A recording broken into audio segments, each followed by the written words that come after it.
¿Qué sensación tiene de estas horas con el cambio de ministro, con el dólar que trepó y luego descendió un poquitito? ¿Qué sensación tiene del país en estos momentos? Bueno, de incertidumbre, ¿no? Como tiene, me imagino, cada uno de los argentinos, ¿no? Una incertidumbre enorme acerca de cómo moverse cada uno, ¿no? De cómo actuar. Y también de angustia, ¿no? Porque es una situación de muchísimo desorden económico que el gobierno se empeña en empeorar con desorden político, con conflictos internos entre Alberto y Cristina y todo lo que ello implica. Ese creo que es la sensación, ¿no? Constantemente se está hablando de, obviamente, una crisis política. Acá considera, obviamente, que no hay mucho más para analizar, pero Cristina y Alberto son los principales responsables de esto que está pasando. No me cabe la menor duda que ellos dos son unos grandes irresponsables. Esto tiene un origen. Ellos se juntaron al solo efecto de conquistar el poder, pero no tenían un programa común de cómo sacar a la Argentina de los problemas que teníamos alrededor del 2019. Ganaron no por mérito propio, sino porque al gobierno de Cambiemos no le salieron bien las cosas o no obtuvo los resultados económicos rápido como para que la gente percibiera esa situación. Y han ganado porque se unieron y ese fue el objetivo, ¿no? Pero no pueden orientar el país porque en el propio seno del Frente de Todos se reúne gente que piensa diametralmente distinta acerca de conceptos básicos como el derecho a la propiedad. Convive Grabois, que no cree en el derecho a la propiedad, con Culfas o con Guzmán, gente que obviamente sí cree en el derecho de propiedad. Y el derecho de propiedad no es cualquier derecho, es un derecho fundante del Estado de Derecho, es como los derechos a la libertad de expresión, a la libertad individual. Entonces, no es fácil que puedan orientar el país con diferencias tan graves. Y si a eso se le agrega que la agenda de Cristina es la agenda de manipular la justicia, es una agenda que no tiene nada que ver con ordenar la economía, que es lo que se necesita. El orden macroeconómico es el que va a permitir frenar la inflación, el orden macroeconómico es el que va a permitir dar algún nivel de certidumbre a los agentes económicos, a los trabajadores, a los empresarios, a los consumidores, a los comerciantes.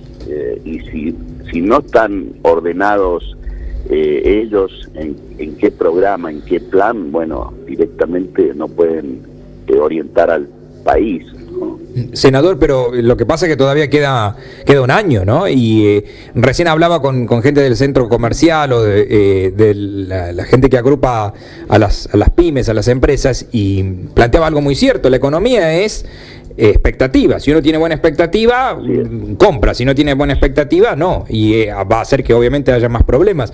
Y todavía queda un año, o sea que desde el gobierno tienen que dar señales de algo positivo para que el país se mueva de acá hasta que sean las elecciones, ¿no? ¿Senador? ¿Se me ha cortado ahí la comunicación? Bueno, voy a restablecer. Está hablando Alfredo Cornejo, uno de los referentes del radicalismo en la República Argentina, senador nacional, uno de los hombres que hoy, si tenés que hablar de los 4 o 5 que están representando al radicalismo en el país, claramente lo pones, Alfredo Cornejo, y una palabra autorizada en las discusiones que está planteándose la política argentina y que obviamente tiene sus diferentes colores, ¿no? Cornejo representando al radicalismo y dentro de Juntos por el Cambio, donde está también el PRO.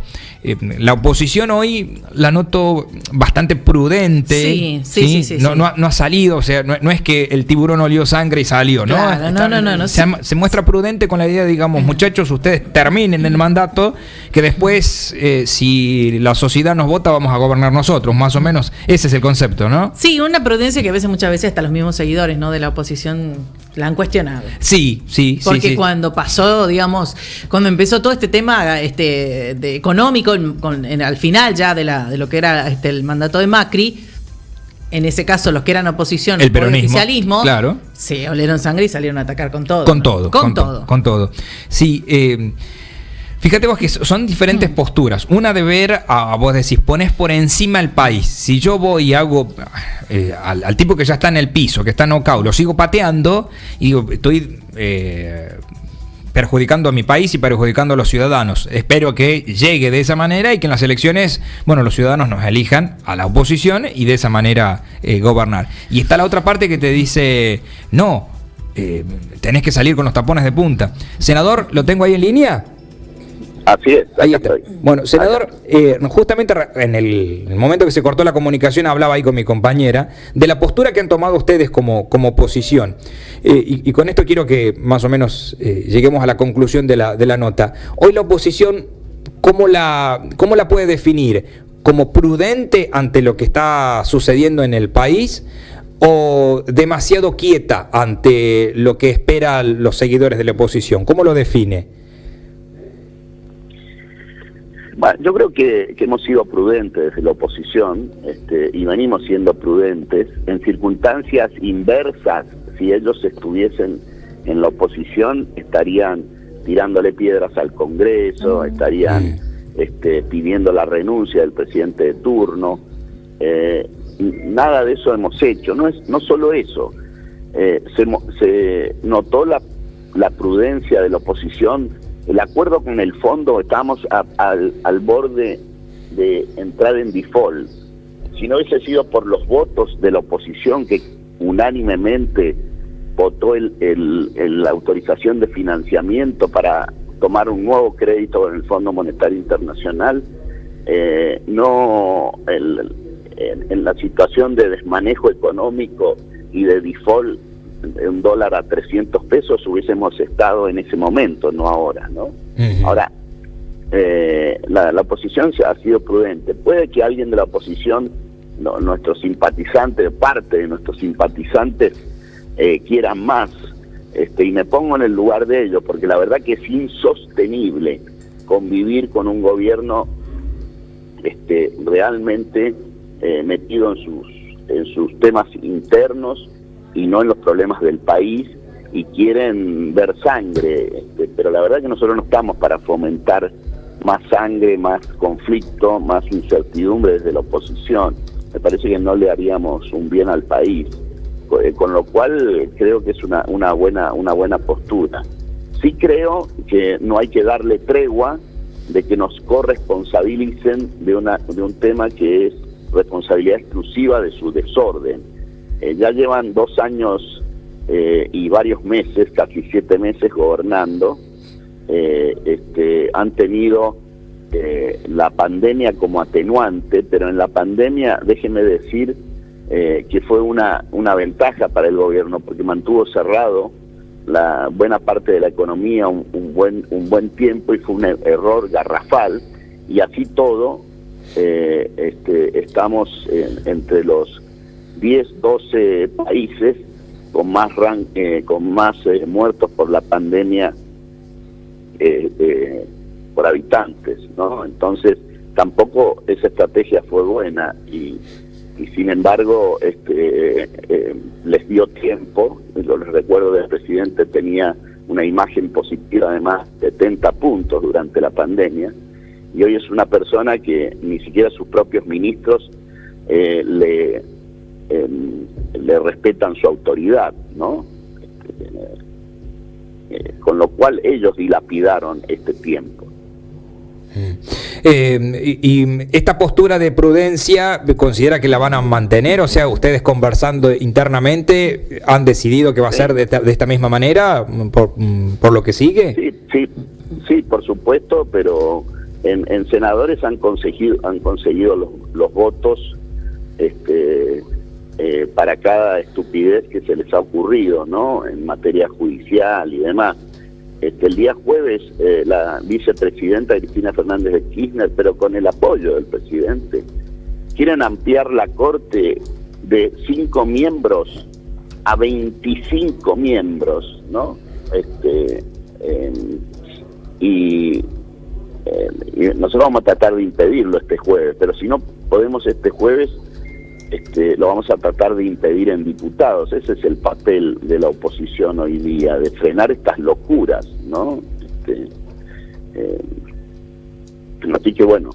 Ahora le pregunto, senador, ¿es esa idea que la hemos escuchado de acá también del gobernador de La Rioja que la respalda? ¿Es una idea que cree que, a ver, tiene sensatez o simplemente es una idea como para tratar de desviar la agenda y discutir otros temas en estos momentos en la Argentina?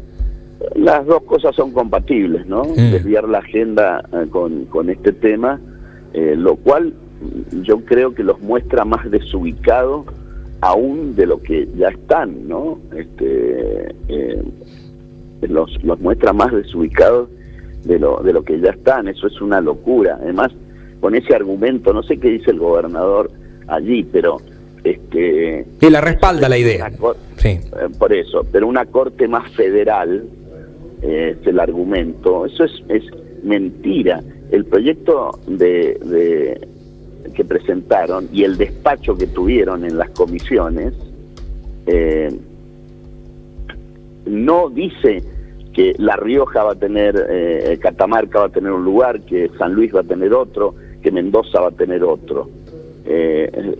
Suma a 25 miembros y no dice que va a ser uno por provincia. O sea, hasta es engañoso, hasta es mentiroso el discurso con el que se lo apoya, ¿no?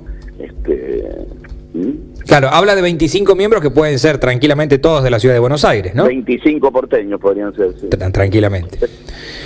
Senador, le agradezco por su tiempo, muchísimas gracias.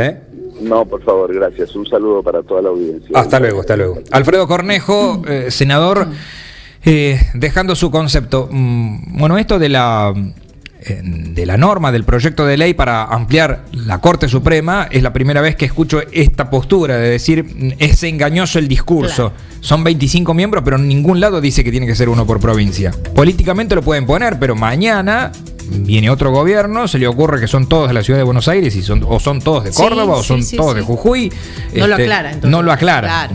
No es que está plasmado en la letra. De todos modos, en el Senado puede avanzar, porque en el Senado el oficialismo tiene el número para hacerlo. En diputados es más difícil. Claro, en diputados es más complicado. En diputados sí tiene la oposición para pararlo. 9:53 en todo el país.